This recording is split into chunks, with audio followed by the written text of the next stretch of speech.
नक्कीच अंकिता 17 वर्षानंतर महत्त्वपूर्ण निकाल लागलेला आहे, ज्याकडे आता सर्वांचं लक्ष लागलं तर तो निर्णय लागलेला आहे। सर्वांना निर्दोष मुक्तता ही न्यायालयाकडनं देण्यात आलेली आहे, कारण की 17 वर्ष ही आपण म्हणतो ही सुनावणी सुरू होते आणि 17 वर्षानंतर आता सर्वांना निर्दोष मुक्तता ही देण्यात आलेली आहे। आपल्यासोबत वकील आहेत, आपण त्यांच्याशीच बोलूया। सर, सर्वांना आता जी 17 वर्ष केस चालू होती त्यामध्ये आता सर्वांना निर्दोष मुक्तता ही देण्यात आलेली आहे, काय सांगाल?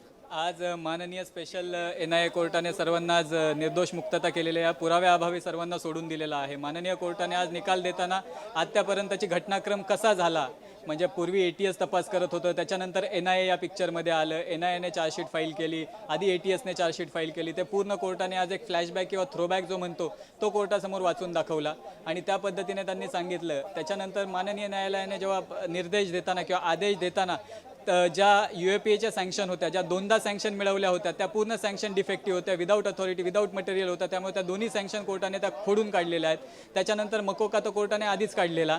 त्याच्यानंतर ज्यावेळी NIA कोर्टाने आज सांगताना किंवा त्यांच्या निर्णय देताना स्पेसिफिकली म्हटलेलं आहे की जे विटनेसेस प्रॉसिक्युशनने तपासलेले आहेत ते कोणताही विटनेस रिलायबल नाही आहे, कोणताही विटनेस हे प्रूव्ह करू शकला नाही की प्रॉसिक्युशनच्या केसला सपोर्ट करू शकलेला नाही आहे। आणि डिफेन्स विटनेसेसने जे 8 विटनेसेस तपासलेले आहेत ते पूर्ण विटनेस डिफेन्स विटनेसला सपोर्ट करून आज माननीय न्यायालयाने सर्वांना निर्दोष मुक्तता केलेली आहे। यावरती न्यायालयाने ATSला देखील चपराक बसवलेली आहे। त्यांचे जे पुरावे होते ते या ठिकाणी त्यांनी बरोबर चौकशी केली या संदर्भात।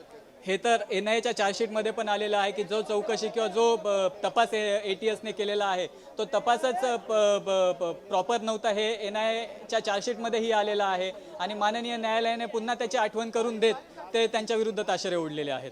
काय सांगा, यामध्ये जो RDXचा जो देखील वापर केला त्या संदर्भात देखील काही पुरावे नव्हते, काहीच हे नव्हतं त्यांच्याकडे। याच्यामध्ये माननीय न्यायालयाने आज महत्त्वपूर्ण निकालामध्ये हे पण सांगितलं गेलं की जी LML बाईक जी या बॉम्ब ब्लास्टमध्ये वापरली गेली ती ज्याच्यामध्ये त्यांची थिअरी ही होती की ही बाईक साध्वी प्रज्ञा सिंग जे आरोपी नंबर 1 आहे त्यांची होती, त्या बाईकची थिअरीज त्यांनी खोडून काढलेली आहे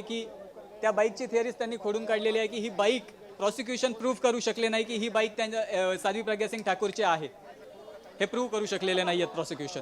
पण काही आता मदत ही करण्यात आलेली आहे, जे मृत्युमुखी निश्चित पडले मनोज, त्यांना त्यामुळे मदत एकंदरीतच आता या सगळ्या प्रकरणानंतर या सगळ्या प्रकरणातील वकिलांच्या प्रतिक्रिया देखील सध्या समोर येत असल्याचं पाहायला मिळतंय।